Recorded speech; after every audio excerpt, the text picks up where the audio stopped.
বাংলাদেশের সীমান্ত নিরাপত্তা ও জাতীয় সার্বভৌমত্ব রক্ষায় বাংলাদেশ কোস্টগার্ড দিন-রাত নিরলসভাবে কাজ করে যাচ্ছে।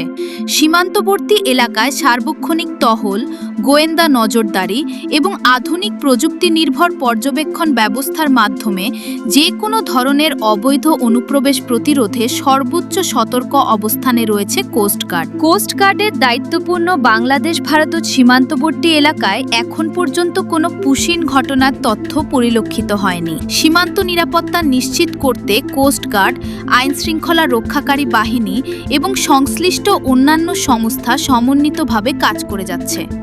বিশেষ করে সুন্দরবন ও সীমান্ত সংলগ্ন অঞ্চলে গোয়েন্দা নজরদারি, ড্রোন সার্ভিলেন্স এবং আধুনিক প্রযুক্তির ব্যবহার আরও বৃদ্ধি করা হয়েছে, যাতে যে কোনো সন্দেহজনক কার্যক্রম দ্রুত শনাক্ত ও প্রতিরোধ করা যায়। দেশের নিরাপত্তা নিশ্চিত করা শুধু আইনশৃঙ্খলা বাহিনীর নয়, সচেতন নাগরিক হিসেবেও আমাদের সবার দায়িত্ব। পুশিন বা সীমান্ত সংক্রান্ত যে কোনো সন্দেহজনক তথ্য আপনার নজরে এলে দ্রুত বাংলাদেশ কোস্টগার্ডের জরুরি সেবা নম্বর 16111 জানান। আসুন সম্মিলিত প্রচেষ্টায় সীমান্ত নিরাপত্তা জোরদার করি এবং নিরাপদ বাংলাদেশ গড়ে তুলতে সক্রিয় ভূমিকা রাখি।